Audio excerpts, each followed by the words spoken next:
Have you ever wondered why ancient healers turned to the earth for their most powerful remedies? What if the secret to strengthening your immune system was hiding beneath the soil all along?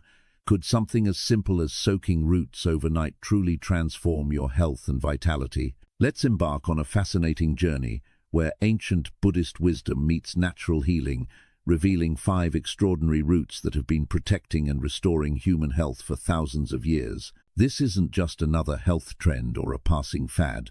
What we're about to share with you is rooted in centuries of Buddhist traditions and natural medicine practices that have stood the test of time. These 5 roots aren't just ingredients, they're nature's gift to us, carefully preserved through generations of wise practitioners who understood the profound connection between what the earth provides and what our bodies need to thrive. In our modern world, we're constantly bombarded with stress, environmental toxins, and processed foods that challenge our immune systems every single day. Our bodies are working overtime just to keep us healthy and balanced.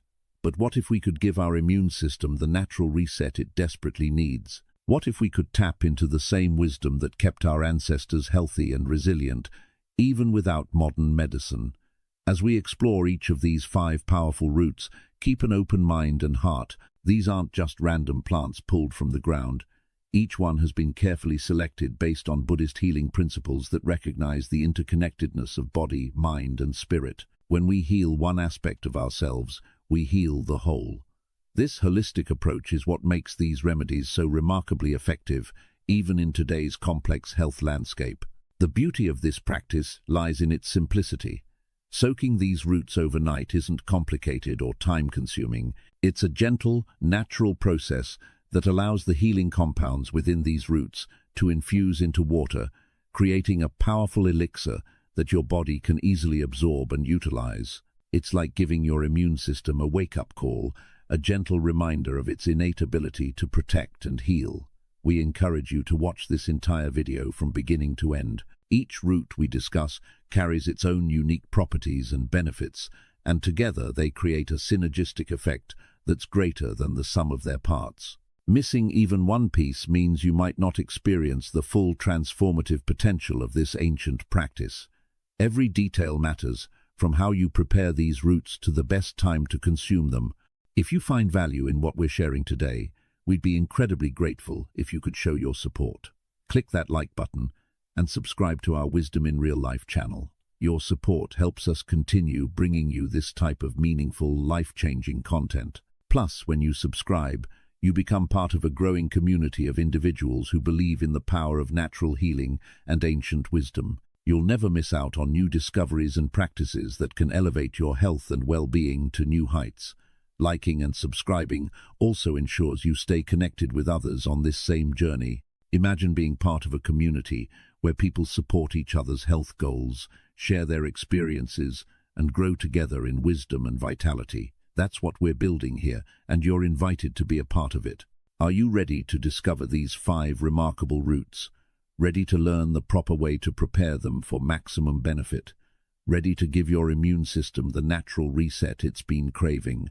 This journey will be enlightening, practical, and filled with wisdom that you can apply immediately. Each root is a stepping stone toward a stronger, more resilient you. Let's begin this transformative exploration together. Why monks soak instead of boil? When you first hear about soaking roots overnight instead of boiling them into a tea, you might wonder if this actually works.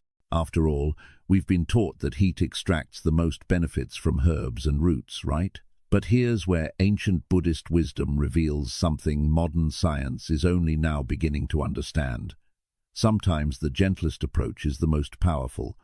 Buddhist monks discovered thousands of years ago that applying heat to certain roots actually destroys the very compounds that make them so healing. Think about it like this. Imagine you have a delicate flower. If you blast it with intense heat, what happens? It wilts, loses its color, and its essence evaporates. The same principle applies to many healing roots. The intense heat from boiling can break down enzymes, denature proteins, and evaporate volatile oils that are crucial for immune system support. Cold water extraction, or soaking, works differently.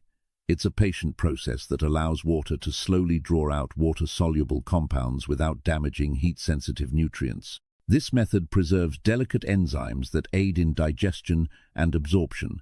It maintains the integrity of certain vitamins that would otherwise be destroyed by high temperatures, and it keeps essential oils and aromatic compounds intact, which play vital roles in how our bodies recognize and utilize these healing substances.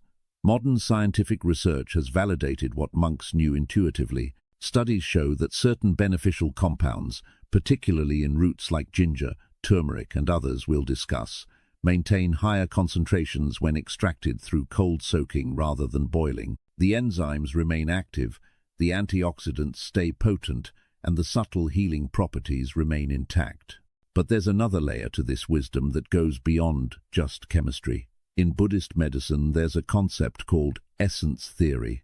This philosophy teaches that every plant, every root, every herb contains not just physical compounds but also an energetic essence.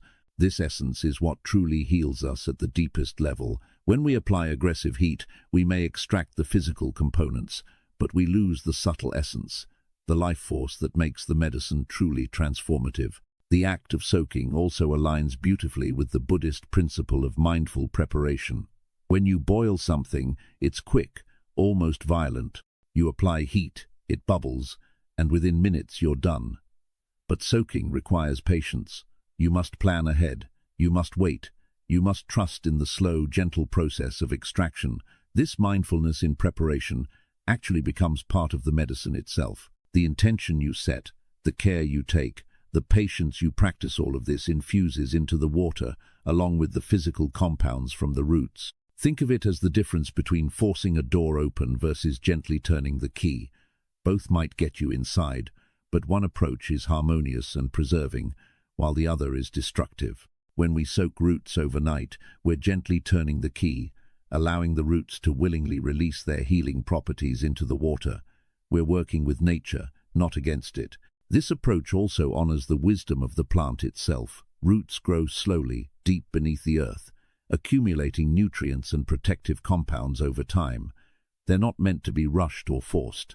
By soaking them slowly in cool water, we're respecting their nature and allowing them to share their medicine in the way they were designed to. There's also a practical benefit that monks recognized. Soaking is gentler on the digestive system. When you drink a boiled decoction, especially on an empty stomach, it can sometimes be harsh or irritating. But a gently soaked root water is milder, easier to absorb, and less likely to cause any digestive discomfort. This makes it perfect for daily use, especially for those with sensitive stomachs or digestive issues. The temperature at which extraction occurs also matters for bioavailability, which is just a fancy way of saying how well your body can actually use what you're consuming. Cold extracted compounds often come in forms that are more recognizable to our cells, more easily absorbed across our intestinal walls, and more readily utilized by our immune systems. It's as if the gentle extraction process creates a medicine that speaks our body's language more fluently. Root 1. Turmeric, the Golden Guardian. If there's one root that stands as a bridge between ancient Buddhist wisdom and modern scientific validation, it's turmeric. This vibrant golden root has been revered in monastic traditions for thousands of years, and today it's one of the most researched healing plants on the planet. But here's what makes it truly special. The traditional Buddhist method of preparing it through overnight soaking unlocks benefits that modern preparation methods often miss. Traditional Buddhist use and significance. Turmeric holds a unique position in Buddhist healing traditions because it sits at the crossroads of multiple ancient medical systems. While it originated in the Ayurvedic tradition of India, it was quickly adopted and adapted by Buddhist monks as they traveled throughout Asia, spreading both spiritual teachings and healing knowledge. This crossover between Ayurvedic and Buddhist medicine created something beautiful, a fusion of practical healing wisdom that has stood the test of time. In monastery settings across India, Tibet, Sri Lanka, and Southeast Asia, turmeric became known as the internal sun. This wasn't just poetic language, described exactly what monks observed when they used this root regularly. They noticed that people who consumed turmeric consistently seemed to have an inner radiance, a warmth that came from deep within. Their skin had a healthy glow, their eyes were bright and clear, and they seemed to possess a vitality that radiated outward. But the internal sun name goes deeper than just physical appearance. Monks understood that just as the sun illuminates and purifies, turmeric illuminates the body by revealing imbalances and purifies by helping remove toxins and reduce inflammation. They saw it as bringing light to the dark places in the body where disease tries to hide, warming areas that have become stagnant or cold, and energizing systems that have become sluggish. In Tibetan Buddhist medicine specifically, turmeric was classified as having sharp and warming properties. It was used not just for physical ailments, but also as a support for mental clarity during meditation. Monks would prepare turmeric water before long meditation sessions, believing it helped maintain alertness while keeping the body comfortable and inflammation-free during hours of sitting. The root was also used in Buddhist ceremonial contexts in some traditions, though our focus here is purely on its medicinal applications. The deep golden color was seen as auspicious, representing wisdom, wealth, and the golden light of enlightened awareness. When monks consumed turmeric, they saw it as inviting these qualities into their physical being. The soaking method for turmeric. Now, let's get practical. How exactly do you prepare turmeric using the Buddhist overnight soaking method? The process is straightforward, but the details matter because they determine how much benefit you'll actually receive. First, let's address the question of fresh versus dried turmeric root. Both work, but they require slightly different approaches. Fresh turmeric root looks similar to ginger. It's a knobby, finger-like root with a thin brown skin and bright orange flesh inside. Dried turmeric is simply the fresh root that's been boiled, dried, and sometimes ground into powder. For overnight soaking, fresh turmeric root is ideal when you can get it. The living enzymes and volatile oils are still intact, and the extraction process is more complete. You'll need about 1 to 2 inches of fresh turmeric root per cup of water. If you're preparing enough for the next day, use about 2 to 3 inches of root in 2 cups of filtered water. Here's how to prepare fresh turmeric.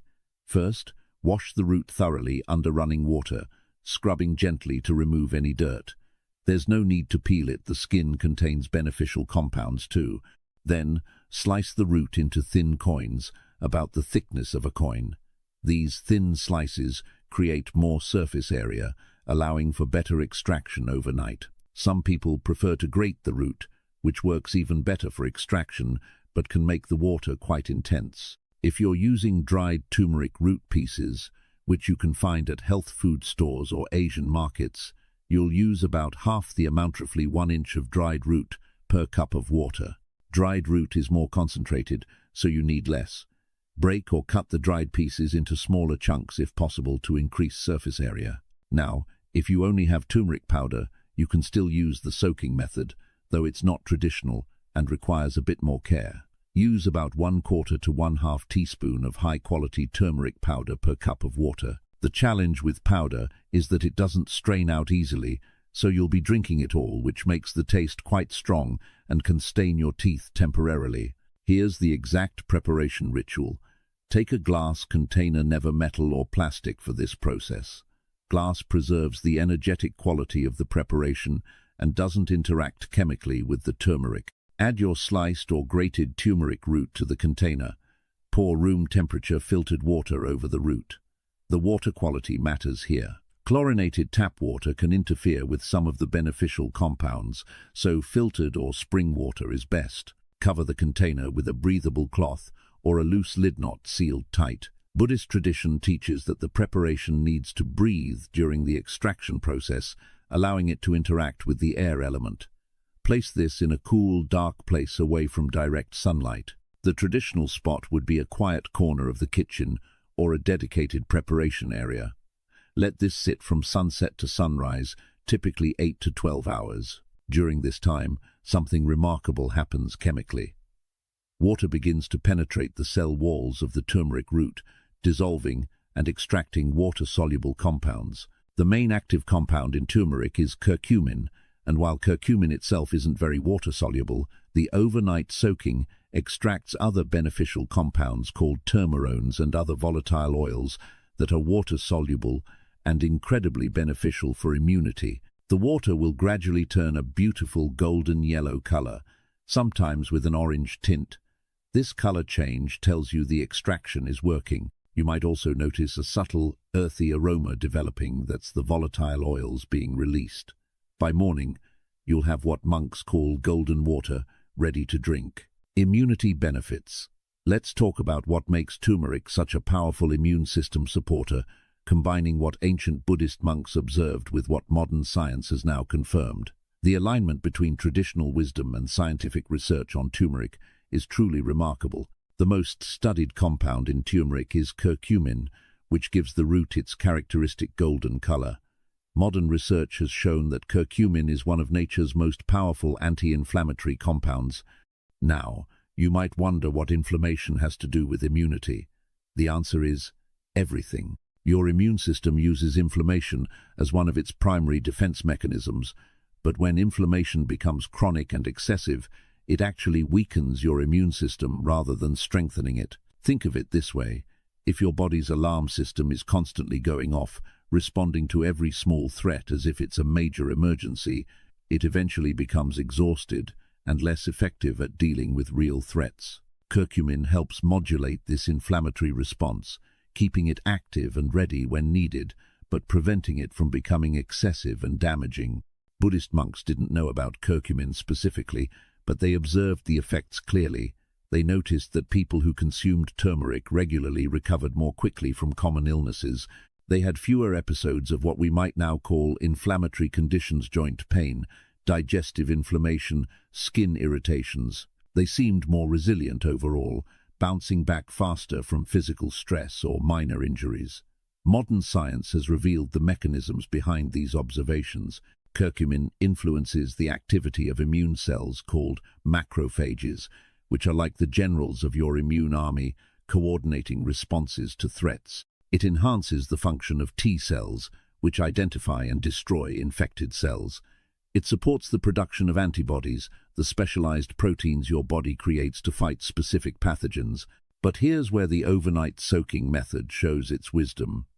While curcumin gets most of the scientific attention, turmeric contains hundreds of other compounds that work together synergistically. The cold water extraction brings out water-soluble compounds that complement curcumin's effects. These include various termerones, which have been shown to support immune function through different pathways than curcumin.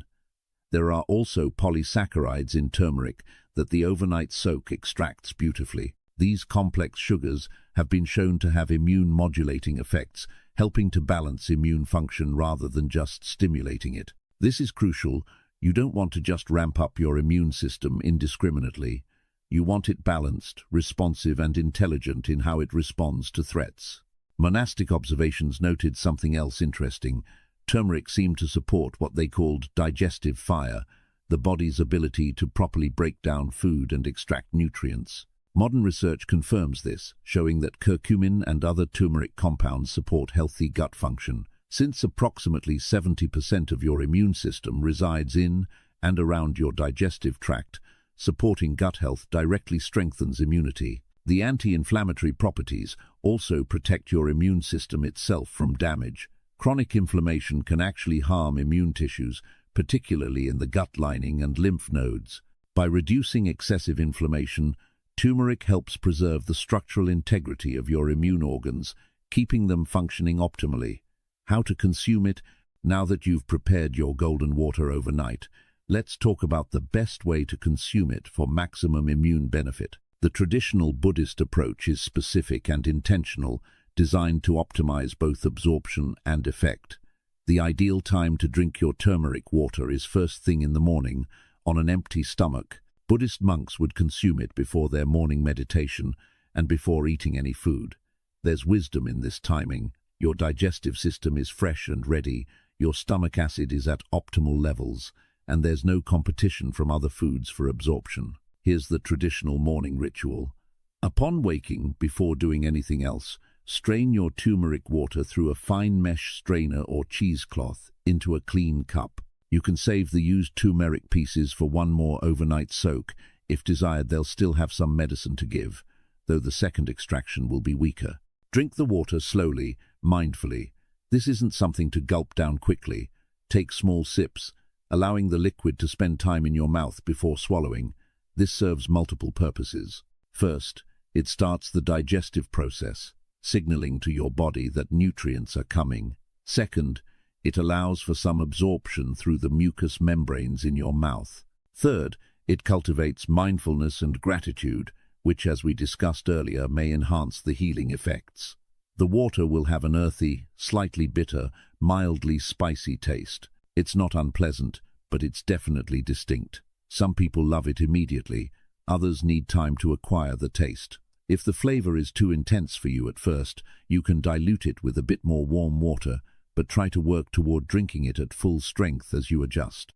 Now, here's an important traditional enhancement that comes from the crossover between Buddhist and Ayurvedic practice, combining turmeric with black pepper. This isn't just for flavor, there's a scientific reason for it. Black pepper contains a compound called piperine, which has been shown to increase the absorption of curcumin by up to 2,000%. That's not a Taipotwo 1,000% better absorption. If you want to add this enhancement, here's how. After straining your turmeric water in the morning, add just a tiny pinch of freshly ground black pepper. We're talking about 5 to 10 granules, ground fresh. Stir it in and drink. The pepper shouldn't make it taste peppery. You're using such a small amount that you'll barely notice it, but it will significantly enhance the bioavailability of the turmeric compounds. Some Buddhist traditions also combine turmeric with a small amount of healthy fat, such as a tiny bit of ghee or coconut oil. This enhances absorption of the fat-soluble components of turmeric, particularly curcumin. If you want to try this, add about 1/4 teaspoon of melted ghee or coconut oil to your strained turmeric water. It will float on top, and you'll drink it as part of your mindful sipping. After drinking your turmeric water, wait at least 20 to 30 minutes before eating breakfast.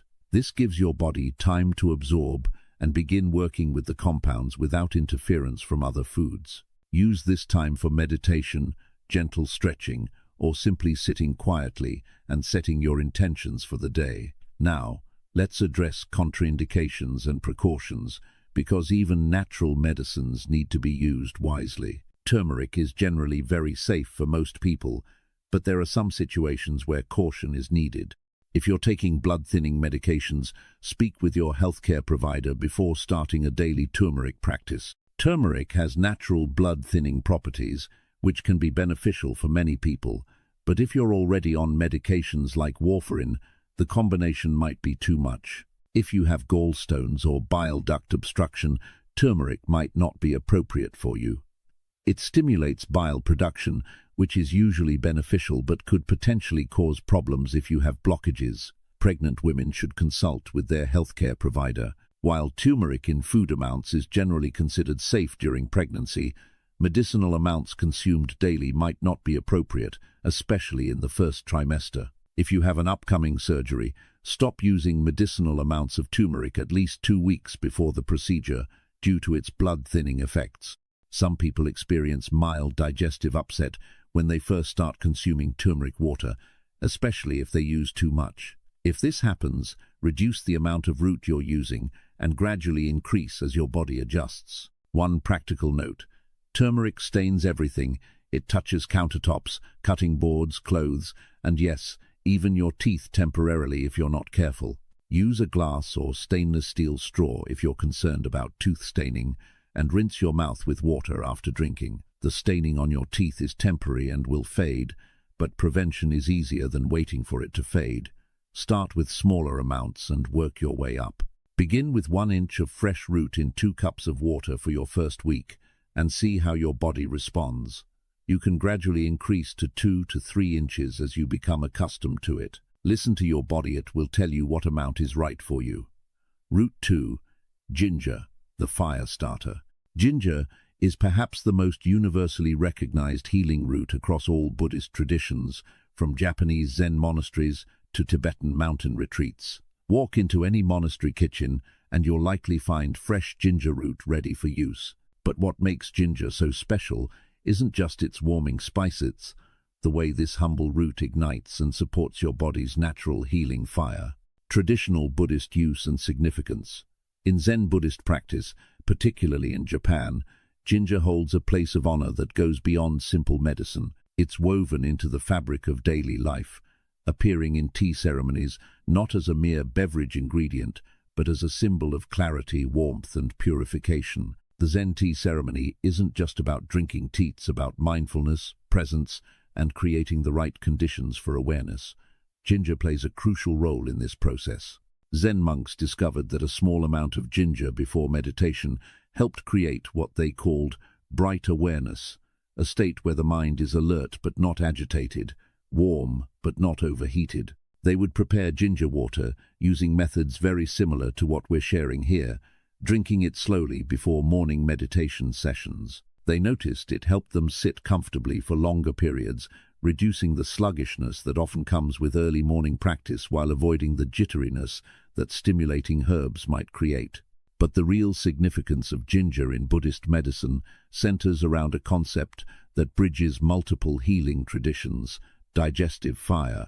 In Tibetan Buddhist medicine, this is called metto, which translates roughly as the internal fire that transforms food into energy and health. In Ayurvedic-influenced Buddhist traditions, it's called Agni. The concept is the same. There's a transformative power in your digestive system that doesn't just break down food but converts it into vitality, immunity, and life force. Monks observed that this digestive fire could become weak or imbalanced. When that happened, people would experience poor digestion, low energy, frequent illness, and what we'd now call a weakened immune system. They saw ginger as the ultimate fire starter, not creating an artificial stimulation, but reigniting the body's own natural digestive power.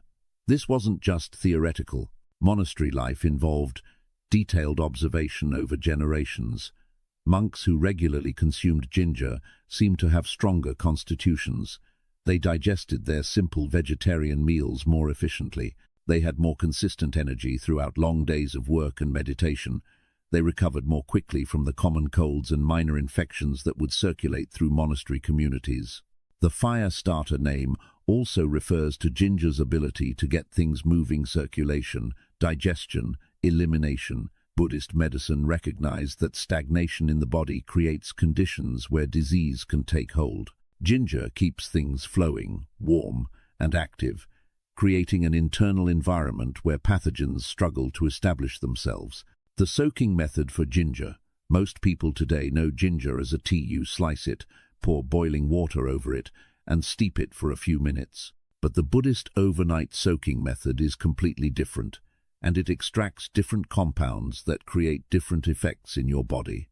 Let's get into the specifics. First, you'll need fresh ginger root. While you can find dried ginger, fresh root is far superior for this preparation. Look for ginger that's firm, smooth-skinned, and heavy for its size. Avoid roots that are shriveled, moldy, or have soft spots. The fresher the ginger, the more potent your medicine will be. For a single day's preparation, you'll use about 2 to 3 inches of fresh ginger root per 2 cups of filtered water. If you're new to ginger, start with 2 inches and work your way up. Ginger is powerful, and some people find large amounts too intense at first. Here's where slice thickness becomes crucial, and it's different from how you'd prepare ginger tea. For overnight soaking, you want relatively thick slices about the thickness of a quarter or slightly thicker. If you slice too thin, you'll get a very intense extraction that can be overwhelming. The thicker slices allow for a slower, more balanced extraction overnight. Wash your ginger thoroughly under running water, scrubbing with a brush to remove any dirt. Like turmeric, there's no need to peel ginger for this preparation. The skin contains beneficial compounds and adds to the medicine. Plus, peeling removes some of the most potent parts of the root just beneath the skin. Slice your ginger into coins about a 1/4 inch thick. You can also cut it into strips or small chunks, but coins work well because they create good surface area while controlling the intensity of extraction. Some traditional preparations call for gently crushing each piece with the flat of a knife before adding it to water. This breaks open some of the cell walls and enhances extraction without making it too powerful. Now here's a crucial difference from tea brewing: water temperature. When making ginger tea, you use boiling water. But for the Buddhist overnight soak, You use room temperature water or even slightly cool water. This might seem counterintuitive. Won't cold water extract less?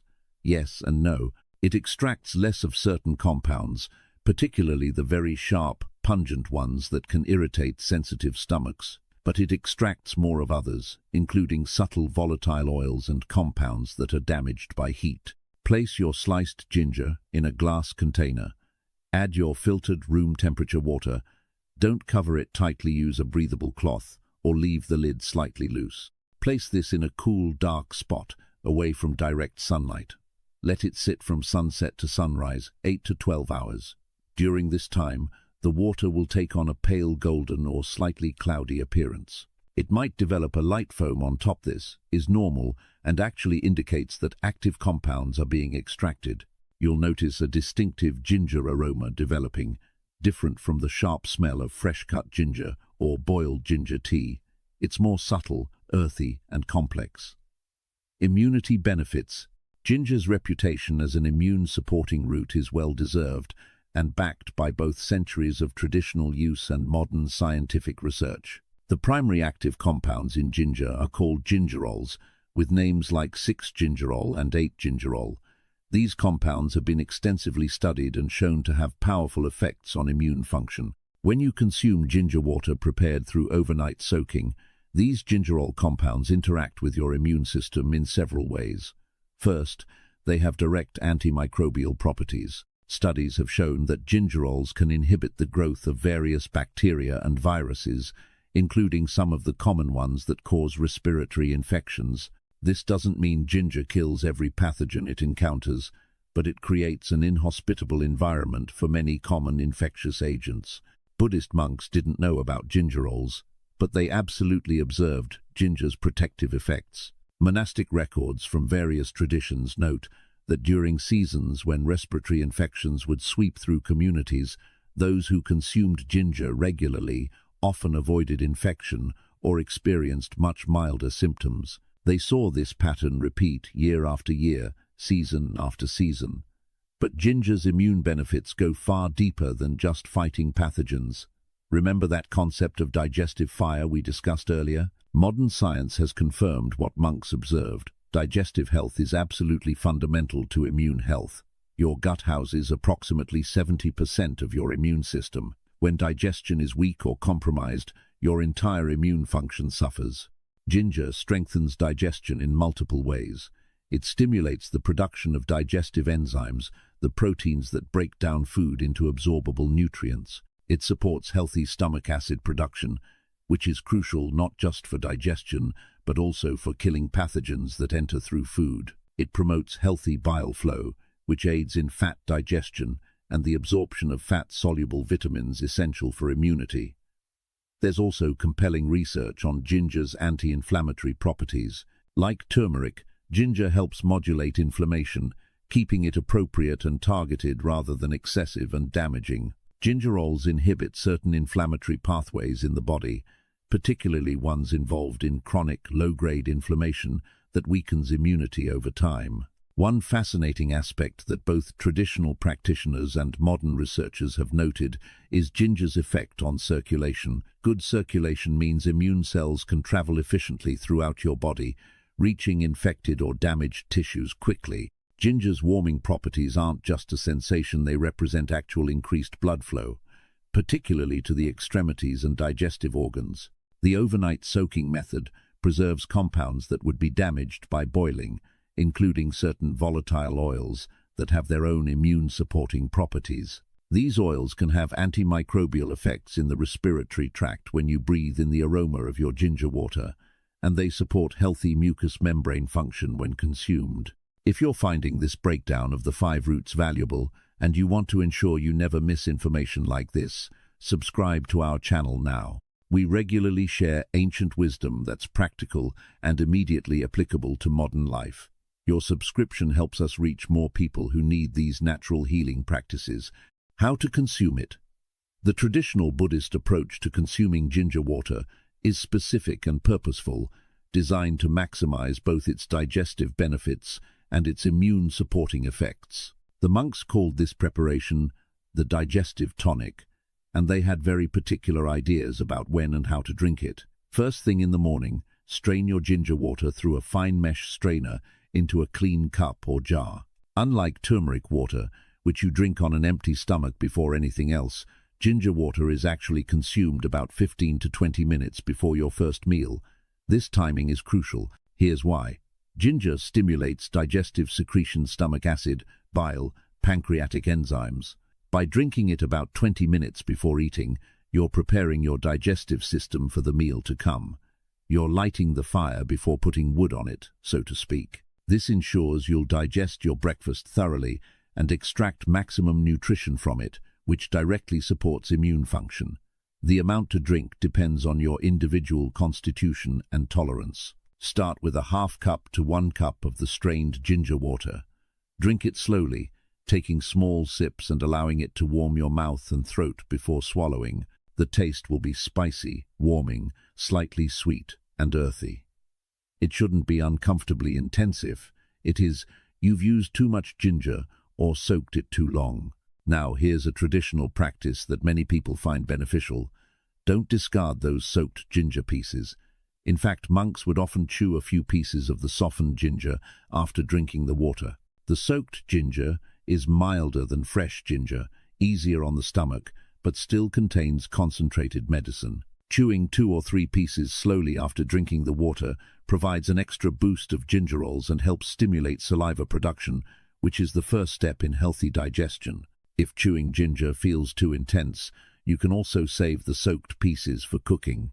Add them to soups, stir-fries, or rice dishes. They've given much of their medicine to the water, but they still retain flavor and some beneficial compounds. This honors the Buddhist principle of non-waste, using every part of what nature provides. One practical question people often ask: how long does soaked ginger water keep?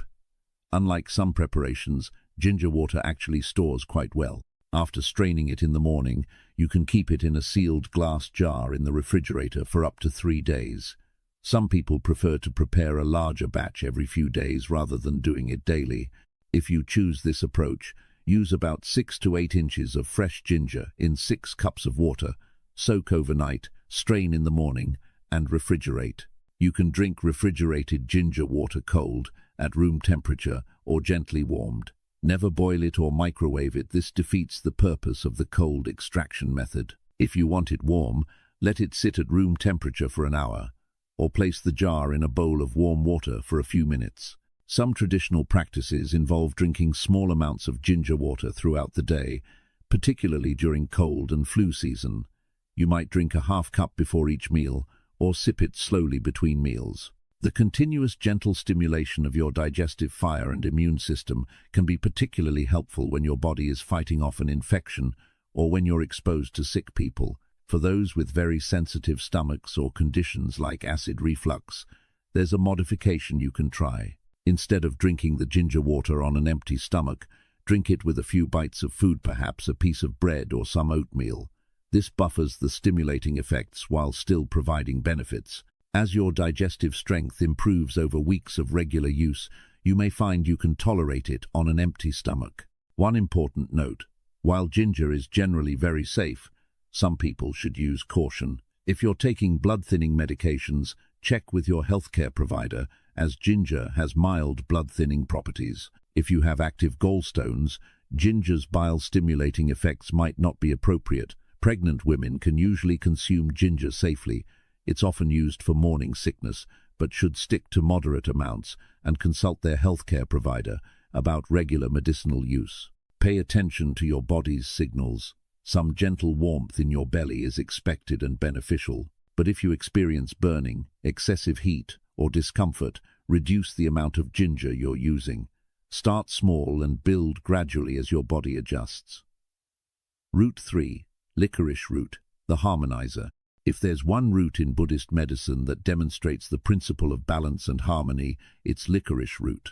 Often overlooked in Western natural medicine, this sweet-tasting root has been a cornerstone of monastic healing practices for millennia. What makes licorice truly special is not what it does on its own, but how it brings everything else into balance, earning it the title of the diplomat herb. Traditional Buddhist use and significance.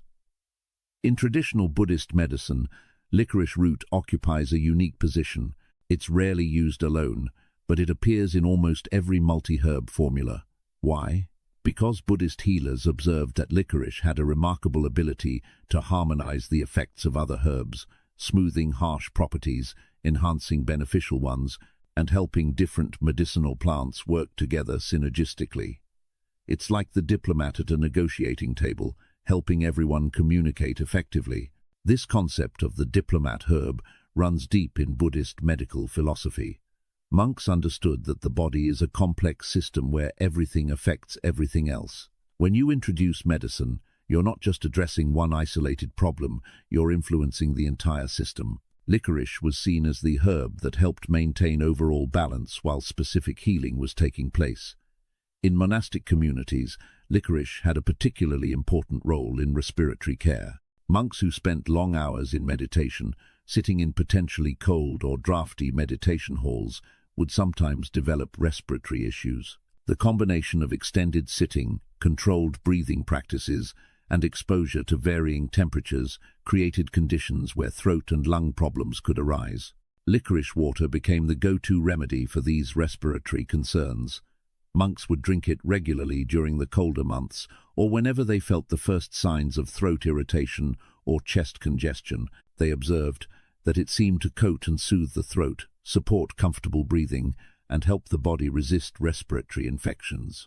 Modern research has confirmed these observations, identifying specific compounds in licorice that have soothing, anti-inflammatory, and antimicrobial effects on the respiratory system. The role of licorice in multi-herb formulations also tells us something important about Buddhist medical thinking. Rather than seeking powerful single herbs that forced dramatic changes, Buddhist healers preferred gentle, balanced approaches that supported the body's own wisdom. Licorice exemplified this philosophy. It didn't force anything, but it created conditions for healing to unfold naturally and harmoniously. In some Buddhist traditions, licorice was also used to support the voice. Monks who chanted extensively or taught frequently would consume licorice water to maintain vocal clarity and prevent strain. The natural coating properties of licorice seemed to protect and soothe the delicate tissues of the throat and vocal cords. The soaking method for licorice, preparing licorice, root through overnight soaking, requires attention to detail because this root is quite different from turmeric or ginger. Licorice has an intensely sweet flavor, about 50 times sweeter than sugar, and powerful medicinal compounds that can be overwhelming if you use too much. Licorice root comes in two main forms: whole dried root sticks and chopped pieces. Both work for overnight soaking, but they require slightly different approaches. Whole licorice root sticks are long, woody pieces that look somewhat like small branches. Chopped licorice is simply these sticks cut into smaller segments, usually about an inch long. For overnight soaking, chopped licorice is easier to work with and provides better extraction. The increased surface area allows more of the beneficial compounds to dissolve into the water overnight. However, whole root pieces work too. They just need to be broken or cut into smaller segments before soaking. Here's the crucial part: the ratio. With licorice, less is definitely more. For 2 cups of water, you'll use only 1 to 2 small pieces of chopped licorice root, each about 1 inch long and the thickness of a pencil. That's it. It seems like very little, but licorice is potent. Using too much creates water that's excessively sweet and can have unwanted effects on your body, particularly on blood pressure. Preparation is straightforward. Place your 1 to 2 pieces of dried licorice root in a glass container. Add 2 cups of room-temperature filtered water. Cover loosely with a breathable cloth. Place in a cool, dark spot and let it sit overnight, 8 to 12 hours. During the extraction process, something remarkable happens. The water will develop a subtle amber color and a distinctly sweet taste, yet it won't be as intensely sweet as you might expect. The overnight cold extraction brings out different compounds than hot water would, creating a more balanced, complex flavor profile. You'll notice an almost honey-like sweetness with earthy undertones and a slightly woody note.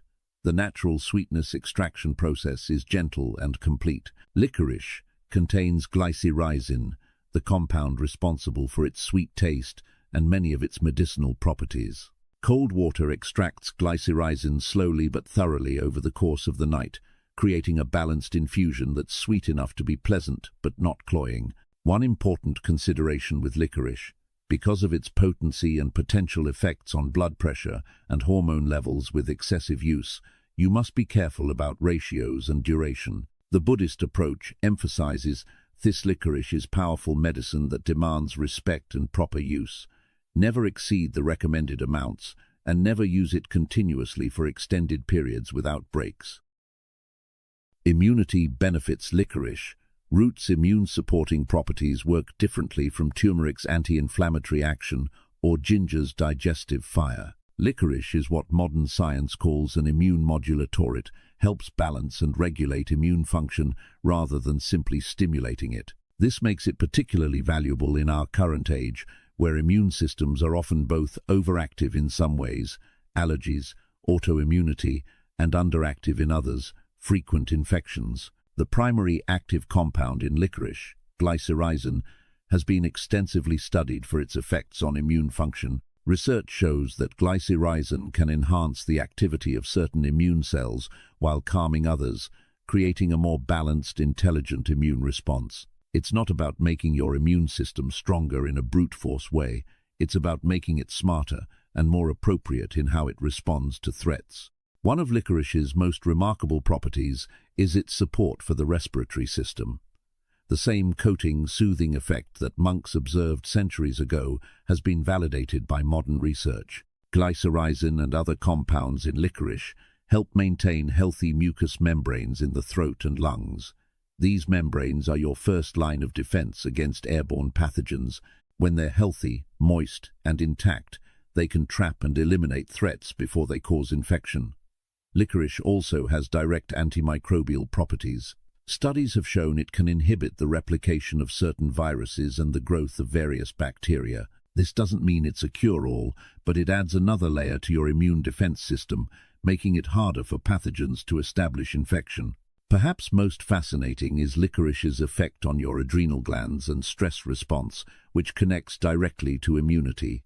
Your adrenal glands produce cortisol, your body's main stress hormone. Short-term cortisol release is normal and even beneficial, but chronic stress leading to persistently elevated cortisol significantly weakens immune function. Licorice contains compounds that support healthy adrenal function. It doesn't artificially boost or suppress cortisol, but helps your adrenal glands maintain more balanced, appropriate cortisol rhythms. This stress buffering effect indirectly but powerfully supports immunity. When your stress response is balanced, your immune system can function optimally. Buddhist monks recognized this connection intuitively. They observed that licorice seemed to help people maintain calm resilience during difficult times. People consuming licorice regularly appeared less rattled by stress and also less susceptible to the illnesses that often followed stressful periods. Modern science has revealed the mechanisms: balanced adrenal function leading to better immune resilience. The respiratory support combined with immune modulation makes licorice particularly valuable during cold and flu season. It doesn't just help you fight off infections, it supports the tissues most vulnerable to respiratory pathogens while keeping your immune response balanced and effective. How to consume it. The traditional Buddhist approach to consuming licorice water differs from how you'd use turmeric or ginger water. Because licorice has specific effects on hormones and blood pressure, the timing, amount, and duration of use all matter significantly. After straining your licorice water in the morning, the traditional approach is to sip it slowly throughout the day rather than drinking it all at once. Pour your 2 cups of strained licorice water into a container you can carry with you or keep nearby. Take small sips periodically, perhaps a few tablespoons every hour or two. This slow, steady intake provides continuous, gentle support to your immune system and respiratory tract without overwhelming your body. It's particularly beneficial during times when you're fighting off an infection or when you've been exposed to sick people. The constant presence of licorice compounds in your system creates an environment less hospitable to pathogens. However, some people prefer a single-dose approach, particularly when using licorice primarily for respiratory support. In this case, drink 1 cup in the morning and 1 cup in the evening, slowly and mindfully.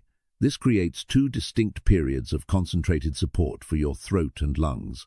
The taste is naturally sweet, so most people find licorice water pleasant to drink. No sweetener is needed, in fact. Adding any would be unnecessary and counterproductive. The natural sweetness is part of the medicine, making it one of the more enjoyable medicinal preparations. Now come the important warnings that you must understand before using licorice regularly. This is not like turmeric or ginger, where most people can use it freely. Licorice requires careful consideration and respect for its potent effects. First, blood pressure concerns. Glycyrrhizin can cause the body to retain sodium and lose potassium when consumed in large amounts over extended periods. This can lead to elevated blood pressure, water retention, and in extreme cases, more serious cardiovascular issues. If you have high blood pressure, heart disease, kidney problems, or are taking medications for these conditions, you should not use licorice without consulting your healthcare provider. Second, duration of use. Traditional Buddhist practice involves using licorice for specific periods, not indefinitely. A typical approach would be 2 to 3 weeks of daily use, followed by at least 1 to 2 weeks off. During cold and flu season, you might do several cycles of this, but continuous daily use for months on end is not recommended and was not practiced traditionally. Third, pregnancy and hormonal conditions. Licorice can affect hormone levels and is generally not recommended during pregnancy. If you have hormone-sensitive conditions or are taking hormone medications, consult your healthcare provider before using licorice medicinally. Who should completely avoid licorice root? People with high blood pressure, heart disease, kidney disease, liver disease, low potassium levels, or hormone-sensitive conditions should avoid medicinal amounts of licorice. If you're taking diuretics, blood pressure medications, corticosteroids, or several other medication types, licorice can interact problematically. That said, when used appropriately by people without these contraindications, licorice is safe and beneficial. The key is respecting its power, using proper amounts, taking regular breaks, and paying attention to your body's signals. If you notice water retention, unusual swelling, headaches, or any other concerning symptoms, stop using licorice immediately. For most healthy people during cold and flu season, using properly prepared licorice water for 2 to 3 weeks at a time, with breaks in between, provides valuable immune and respiratory support without risk. Just remember, this is powerful medicine that requires wisdom and caution in its use. Route 4. Ashwagandha, the stress shield. In the modern world, where stress has become so constant that we've almost forgotten what true relaxation feels like, ashwagandha emerges as one of the most valuable roots in the Buddhist medicinal toolkit. While this root originated in Ayurvedic tradition, its adoption into Buddhist practice created something remarkable: a natural shield against the immune, weakening effects of chronic stress. Traditional Buddhist use and significance. Ashwagandha's journey into Buddhist medicine is a beautiful example of how wisdom traditions share and adapt healing knowledge. As Buddhist teachings spread from India throughout Asia, monks carried not just spiritual practices but also medicinal knowledge, including the use of ashwagandha root. What they found was that this root aligned perfectly with Buddhist principles of balance, resilience, and sustainable practice. The name ashwagandha literally translates to smell of a horse in Sanskrit, which might not sound appealing until you understand the deeper meaning. It refers to the traditional belief that consuming this root could give you the strength and vitality of a stallion. But in Buddhist interpretation, this wasn't about aggressive strength or domination. It was about sustainable power, endurance, and the ability to carry your load without depleting yourself. Buddhist monks, particularly those undertaking intensive meditation retreats, discovered ashwagandha's remarkable ability to support both mental clarity and physical resilience during demanding spiritual practices. During extended retreats, which might last weeks or even months, monks would face physical challenges: long hours of sitting, minimal sleep, simple food, and the intense mental and emotional work of deep meditation. Under such conditions, the body's stress response could become overwhelmed, leading to exhaustion, weakened immunity, and difficulty maintaining the mental focus required for practice. Ashwagandha became a staple during these retreat periods, not as a stimulant but as a support for the body's natural resilience. Monks who used it regularly seemed to maintain better energy, sleep more deeply despite shorter rest periods, and remain mentally clear throughout demanding schedules. The Buddhist understanding of ashwagandha centered on its ability to create what we might call relaxed strength. It didn't artificially energize or stimulate. Instead, it seemed to help the body and mind find their natural state of calm alertness. This quality made it perfect for supporting meditation practice, where the goal is to be fully awake yet deeply relaxed, intensely aware yet completely at ease. Monastery elders would often recommend ashwagandha for younger monks who were struggling with the demands of monastic life, experiencing anxiety, sleep difficulties, or frequent minor illnesses. They observed that after several weeks of regular use, these practitioners would often stabilize, finding their rhythm and developing the resilience needed for long-term practice. The soaking method for ashwagandha root preparation through overnight soaking, differs somewhat from the other roots we've discussed, primarily because ashwagandha is most commonly available as a powder rather than whole root pieces. However, both forms can be used, and we'll cover both methods. If you can find whole dried ashwagandha root pieces, which look like small woody sticks with a papery bark, you'll use about 2 to 3 small pieces, each about 1 to 2 inches long, per 2 cups of water. Break or cut the pieces into smaller segments to increase surface area. The root itself is quite hard and woody, so you might need a strong knife or even pliers to break it into smaller pieces. However, most people will be working with ashwagandha root powder, which is far more readily available at health food stores and online. For powder, you'll use about 1/2 to 1 teaspoon per 2 cups of water. Start with the smaller amount and increase gradually as your body adjusts. Ashwagandha has a distinctive taste that some people find challenging at first, earthy, slightly bitter, with a unique quality that's hard to describe. The cold infusion process for ashwagandha powder is straightforward, but requires one additional step. Place your powder in a glass container and add your 2 cups of room temperature filtered water. Here's the important part. Stir it vigorously for about 30 seconds to 1 minute, really mixing the powder into the water. Ashwagandha powder doesn't dissolve completely, it creates a suspension, so thorough initial mixing is important. Cover the container with a breathable cloth and place it in a cool, dark location. Let it sit overnight, 8 to 12 hours. During this time, much of the powder will settle to the bottom, but the water will take on a cloudy beige appearance and extract water-soluble compounds from the root powder.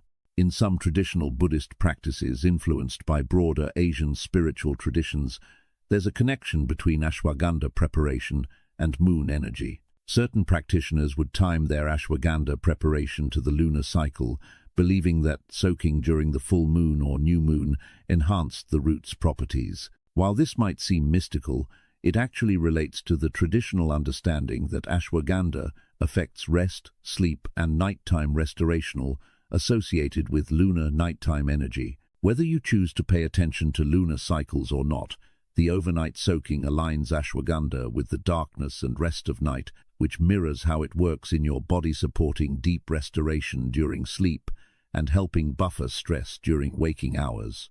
In the morning, you have a choice about how to consume your ashwagandha preparation.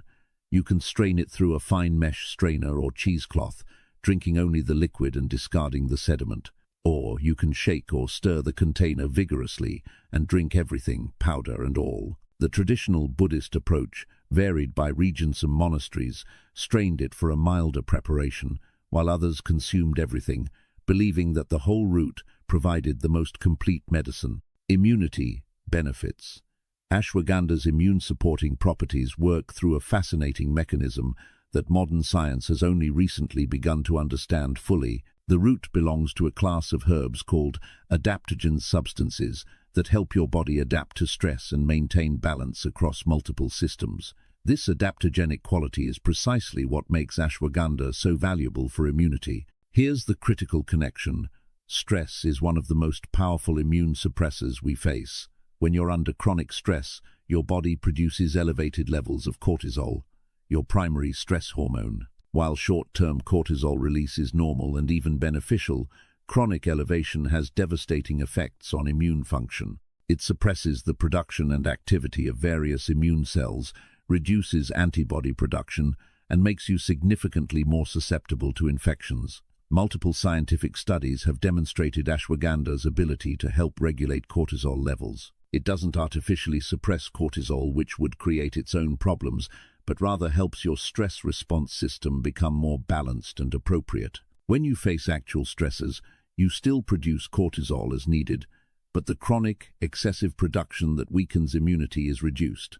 Buddhist monks observed this stress-immunity connection long before scientists could measure cortisol levels. They noticed that during particularly stressful periods in monastery life, major ceremonies, intensive retreats, or times of community hardship, monks who regularly consumed ashwagandha were less likely to fall ill. They seemed to maintain better resilience, both emotionally and physically, during challenging times. Research has also shown that ashwagandha can directly influence immune cell activity. Studies demonstrate increases in white blood cell counts, enhanced natural killer cell activity, and improved antibody responses in people taking ashwagandha regularly. These aren't dramatic, pharmaceutical-level changes, but gentle, supportive shifts that enhance your body's natural immune capabilities. The sleep-immunity connection is another crucial aspect of ashwagandha's benefits. Quality sleep is absolutely essential for robust immune function. During deep sleep, your body produces and releases certain immune proteins called cytokines, repairs tissues, consolidates immune memory, and performs countless other immune-supporting functions.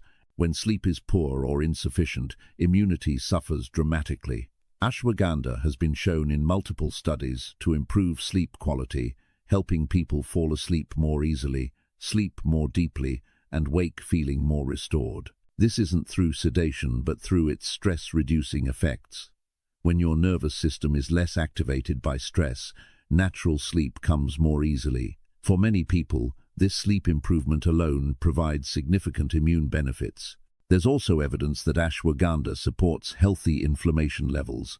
Like turmeric and ginger, it helps modulate inflammatory responses, keeping them appropriate and targeted rather than excessive. This anti-inflammatory effect contributes to overall immune balance and helps prevent the chronic inflammation that can weaken immunity over time.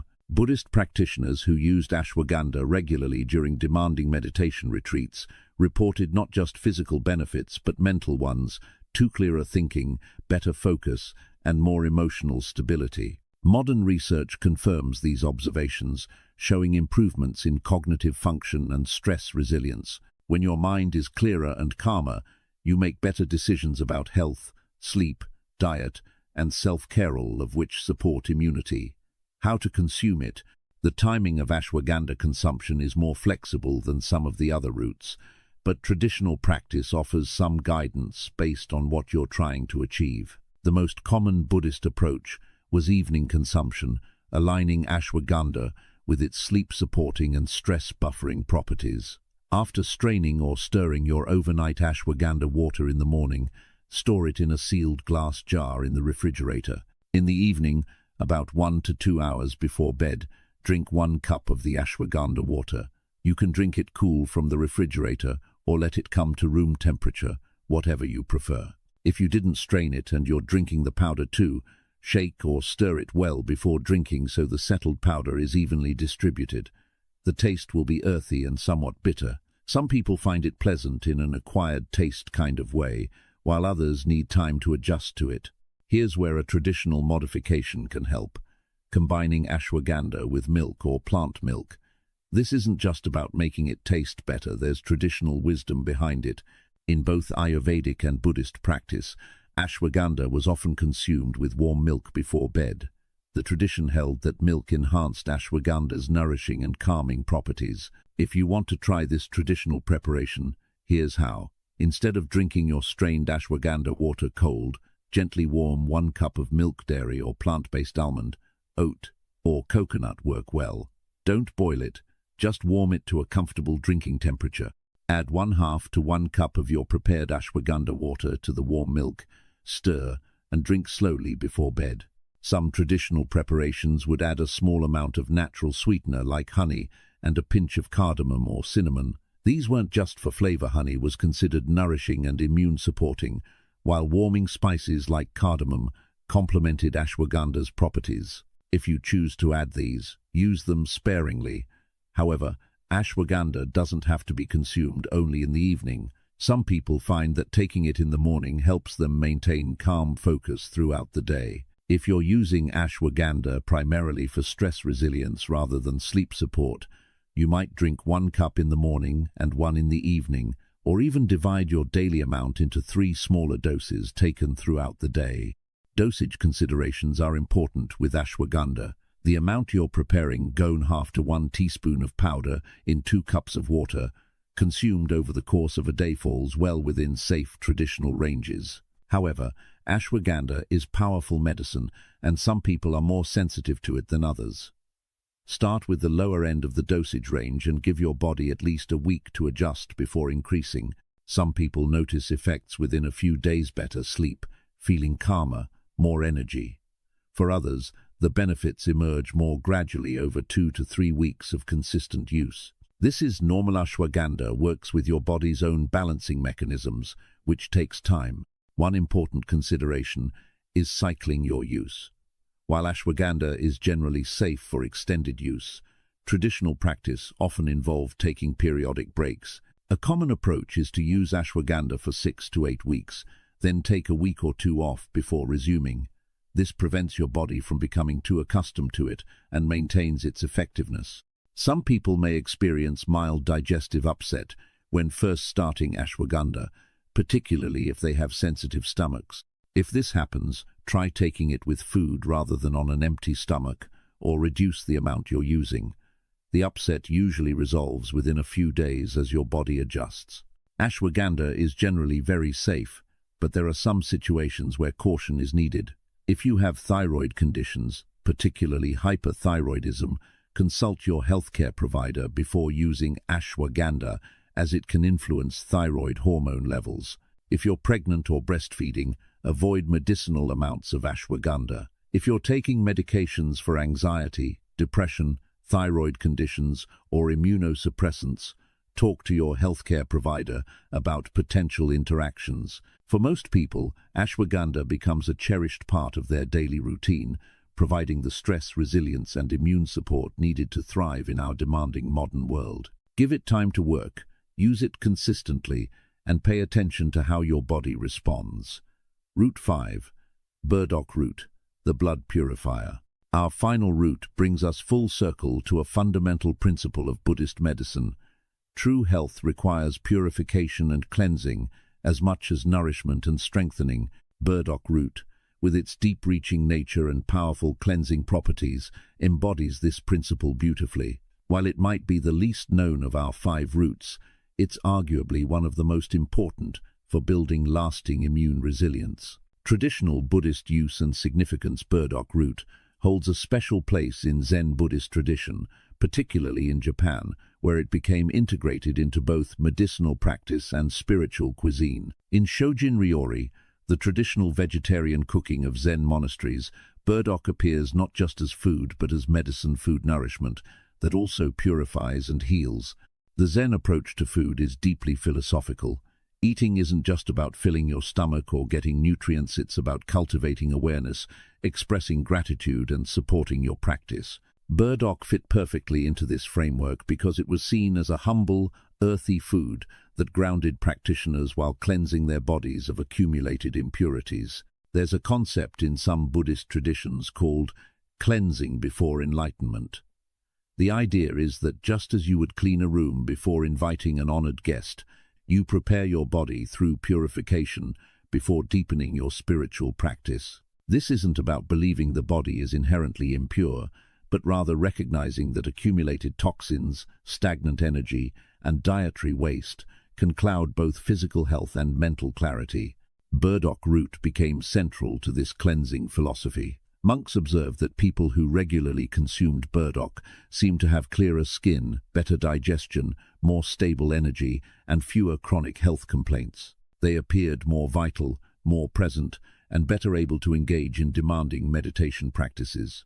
In monastery communities, spring was traditionally a time for detoxification and renewal after the heavier foods and reduced activity of winter. Spring detox rituals would often involve several weeks of simplified diet featuring cleansing vegetables, and burdock root was always central to these practices. Monks would consume burdock daily, both as food and as medicine, helping their bodies eliminate winter's accumulated heaviness.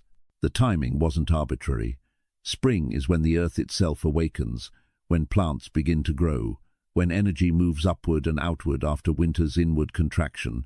Burdock, being an early spring vegetable that can be harvested as soon as the ground thaws, was seen as carrying this upward, cleansing energy of spring. But burdock's use wasn't limited to springtime detoxes. Year-round, it was valued for what monks called its deep cleaning properties. While other roots might address surface-level issues, burdock was believed to work at the deepest levels of the body in the blood, the lymphatic system, and the eliminative organs. This made it essential for anyone seeking not just temporary relief from symptoms, but fundamental improvement in health. The soaking method for burdock root is unique among our 5 roots, in that it's commonly consumed as food as well as medicine, which means it's available both fresh and dried, and both forms work beautifully for overnight soaking, though they require different preparations. Fresh burdock root looks like a long, slender, brown root vegetable, similar to a skinny, dark carrot or parsnip. It can grow quite long, sometimes 2 feet or more, and has an earthy aroma when cut. You'll typically find it in Asian grocery stores or farmers' markets in the fall and spring. For overnight soaking, you'll use about 4 to 6 inches of fresh burdock root per 2 cups of water. Preparing fresh burdock requires more care than our other roots. First, scrub it thoroughly under running water with a vegetable brush. The skin can be quite muddy, and you want it clean, but like our other roots, don't peel it. The skin contains valuable compounds. Once clean, slice the root into thin rounds or julienne it into thin matchsticks. The thinner you cut it, the more surface area for extraction. Fresh burdock oxidizes quickly when exposed to air, turning brown within minutes of cutting, much like an apple. This oxidation doesn't make it harmful, but it can reduce some of the beneficial compounds. To prevent this, traditionally you would cut the burdock directly into your water, rather than cutting it all first and then adding water. Dried burdock root is more convenient and stores longer. It comes in cut pieces, usually about 1 to 2 inches long, that look like woody chips or strips. For dried burdock, you'll use about 2 to 3 inches worth of pieces per 2 cups of water.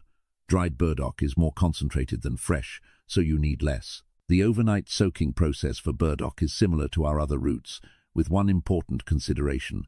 Burdock benefits from slightly longer soaking time. While 8 hours is sufficient for the other roots, burdock's dense, woody structure extracts more completely with 10 to 12 hours of soaking. Place your prepared burdock, fresh sliced or dried pieces, in a glass container. Add room temperature filtered water. Cover with a breathable cloth and place in a cool, dark location.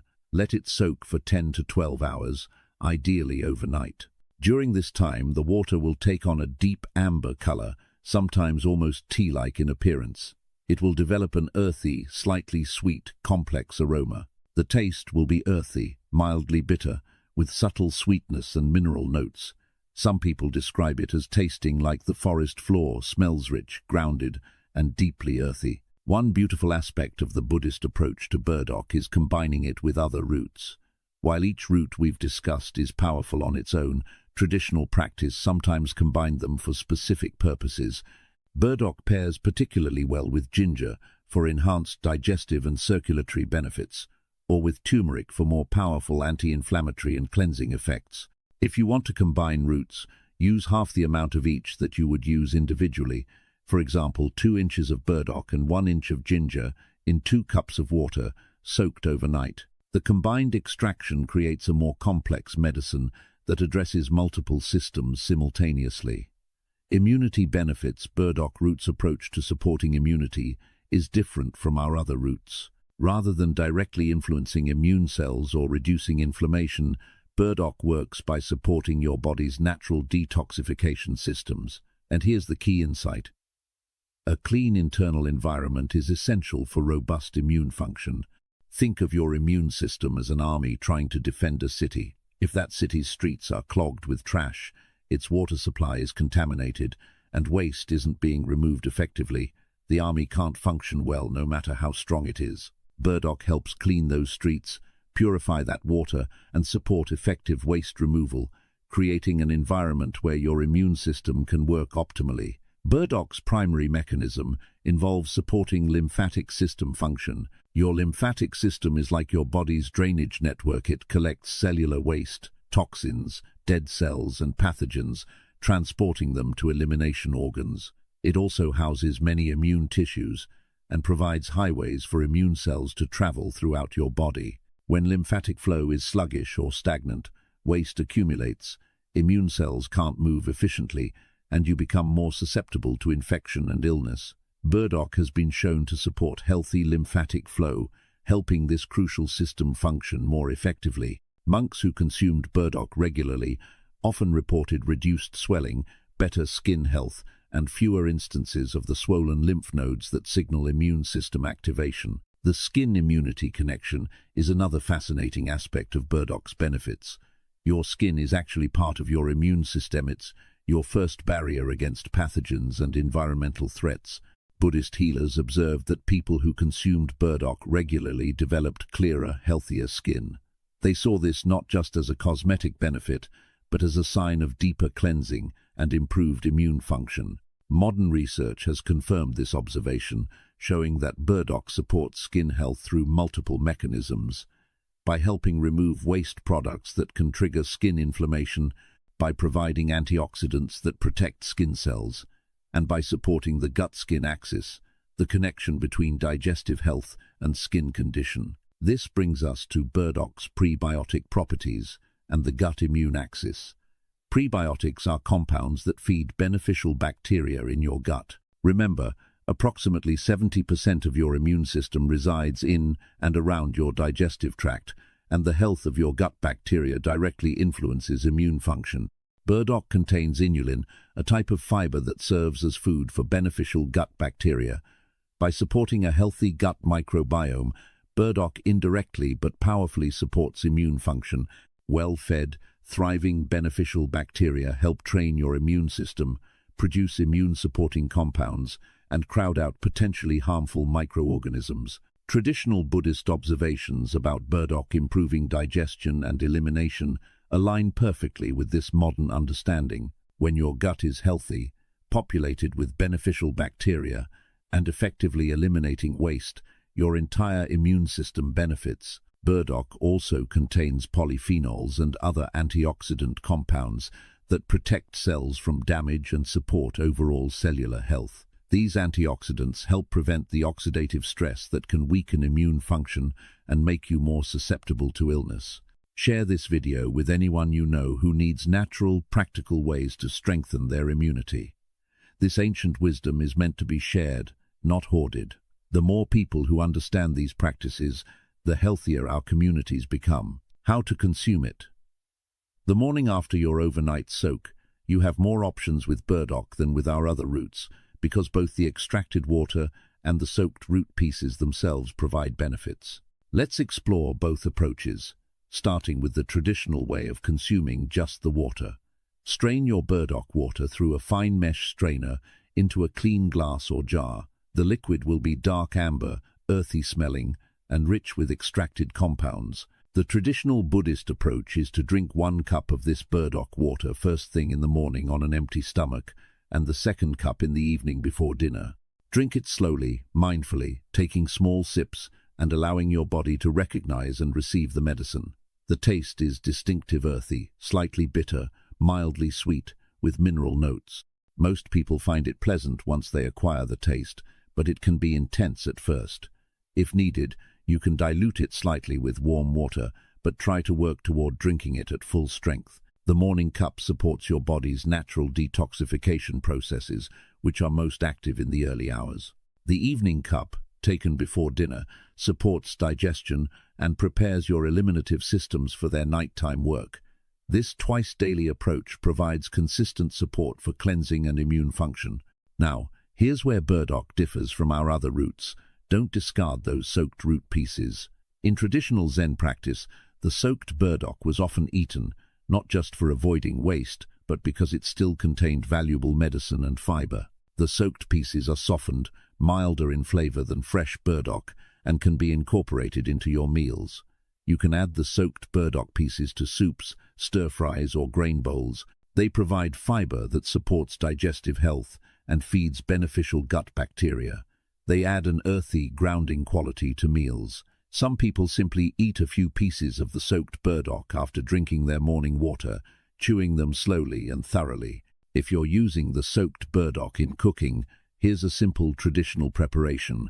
After your evening cup of burdock water, save the soaked pieces. The next day, sauté them gently with a small amount of sesame oil, a splash of tamari or soy sauce, and perhaps some grated fresh ginger. Cook until tender and slightly caramelized. This makes a delicious medicinal side dish that embodies the Zen principle of medicine food.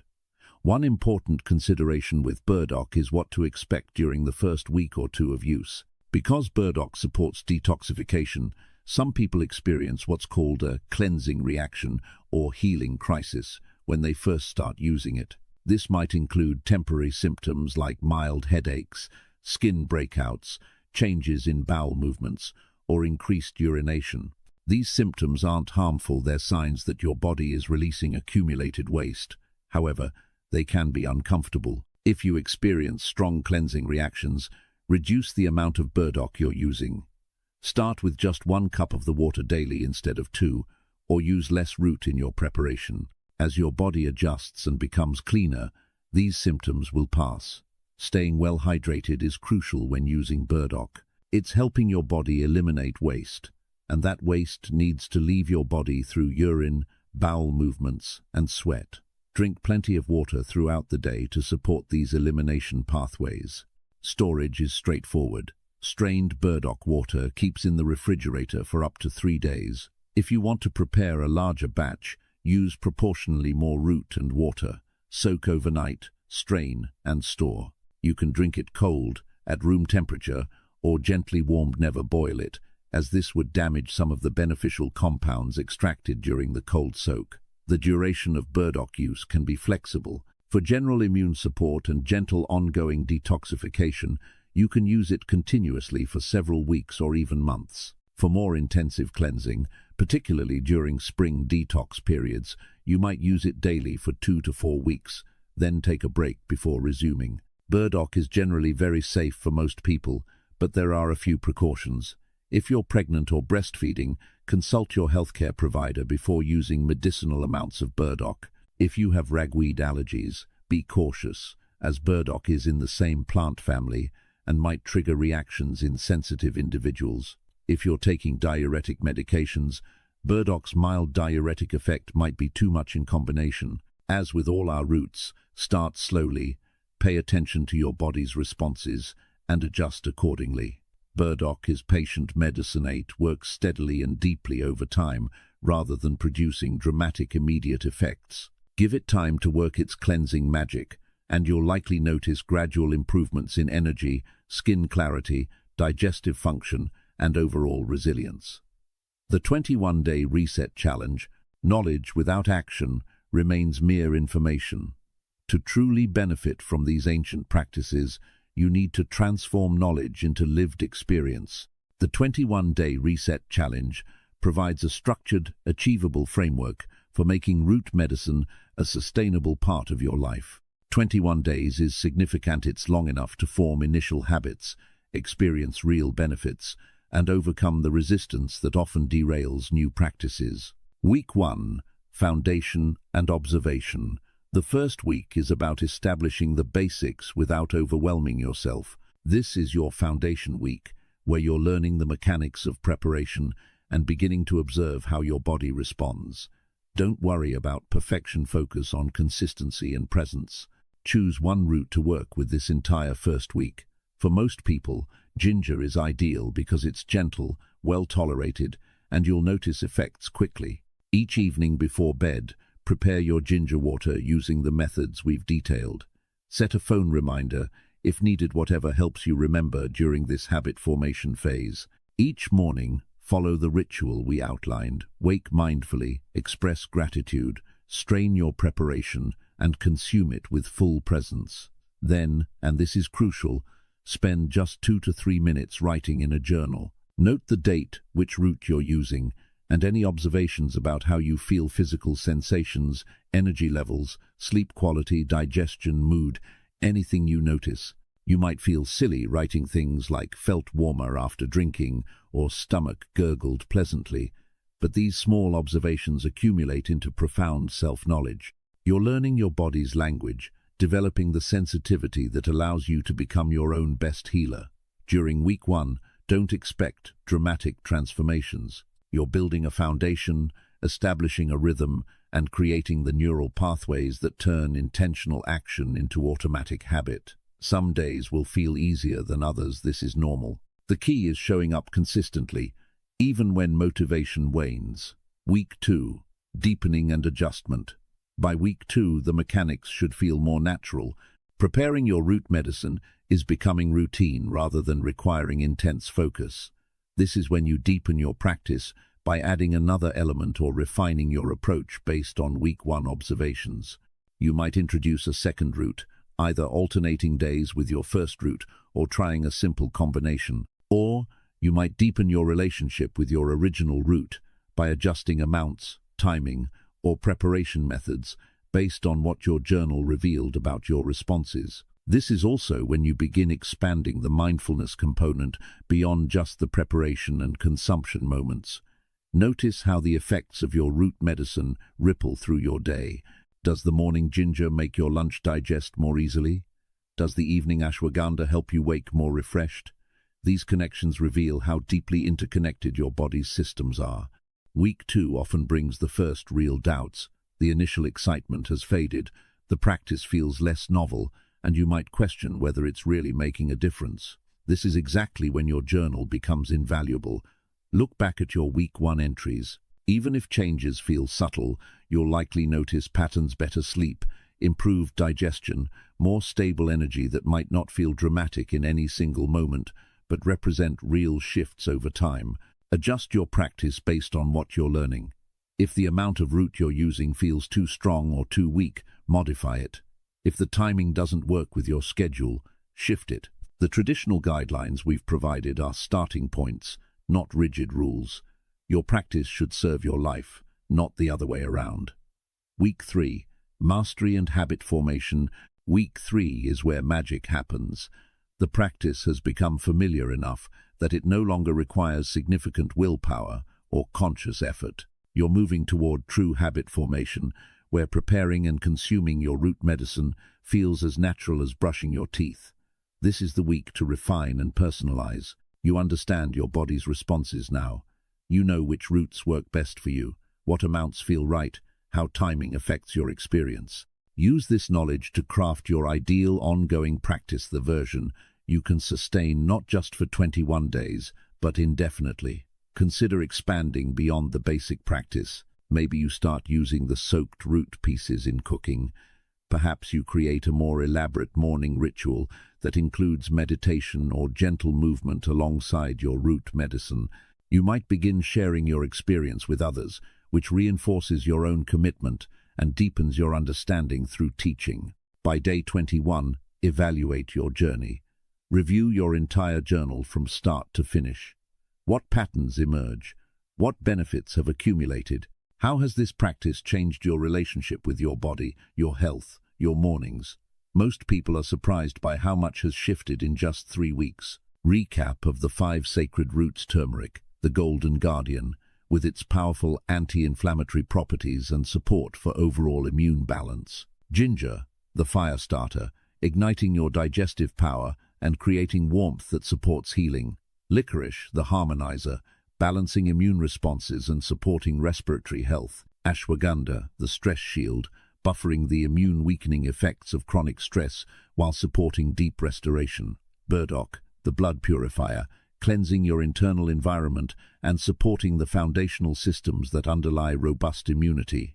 Each root brings unique medicine. Together, they create comprehensive support that addresses immunity from multiple angles, reducing inflammation, supporting digestion, managing stress, cleansing toxins, and modulating immune responses. This multifaceted approach reflects the Buddhist understanding that true health requires balance across all body systems, not just isolated interventions. But here's the deepest truth we've been circling throughout this entire exploration. The roots themselves, powerful as they are only part of the medicine. The mindfulness you bring to preparation and consumption, the presence you cultivate in the morning ritual, the gratitude you express, the patience you develop, the self-awareness you gain, these are equally medicinal. Western medicine often views the body as a machine to be fixed with the right interventions. Buddhist wisdom understands the body as inseparable from mind and spirit, responsive not just to chemical compounds but to consciousness, intention, and presence. When you prepare your root medicine mindfully, when you consume it with gratitude and awareness, you're not just delivering beneficial compounds to your cells, you're cultivating the inner conditions that allow healing to unfold. This is why two people can take the same root preparation and experience different results. The person who drinks it, rushed, distracted, with skepticism or resentment about having to take medicine, receives different benefits than the person who drinks it slowly, gratefully, with full presence and trust. The compounds are the same, but the context of consciousness is different, and that context matters profoundly. So yes, learn the practical details, proper ratios, timing, contraindications, but don't let the mechanics overshadow the deeper practice of presence, gratitude, and self-awareness. These inner qualities are the soil in which the seeds of root medicine grow into full flowering health. If you're feeling overwhelmed by everything we've covered, take a breath. You don't need to implement everything immediately. You don't need to buy all 5 roots, create elaborate rituals, and transform your entire life overnight. In fact, trying to do too much at once almost guarantees failure. Start small. Choose one root. Ginger is perfect for most people. Get the root, a glass jar, and filtered water. Tonight, before bed, prepare your first overnight soak. Tomorrow morning, drink it mindfully. Do this for 1 week, just one root, just 1 week. Notice what happens. Journal your observations. Let success with something small build your confidence and momentum. Consistency matters far more than intensity. It's better to prepare and drink one simple root water every day for a month than to do an elaborate 5-root rotation perfectly for 3 days and then abandon it. Small, consistent actions accumulate into profound transformations. Trust the process. Trust your body's wisdom. Trust that showing up imperfectly is infinitely better than not showing up at all. Here's your invitation, your challenge, your opportunity. Begin tonight, not tomorrow, not next week when life is less busy, not after you've researched more or bought better jars or figured out the perfect routine. Tonight, choose one root. Ginger is accessible, affordable, and gentle. Get some fresh ginger root. You can find it in any grocery store. Get a glass jar. A mason jar from your kitchen cupboard works perfectly. Get filtered water. A basic pitcher filter is fine. Before bed tonight, slice 2 to 3 inches of fresh ginger into thin coins. Place them in your jar. Add 2 cups of filtered water. Cover loosely. Place in a dark corner of your kitchen. That's it. You've begun. Tomorrow morning, when you wake, strain this water and drink it slowly, with presence. Notice how it feels, how it tastes, what it does in your body. Write 3 sentences about the experience. Then decide, will you do this again tomorrow? The answer is probably yes, because it's simple, it feels good, and something in you recognizes the wisdom of this practice. From that one small beginning, everything else can unfold.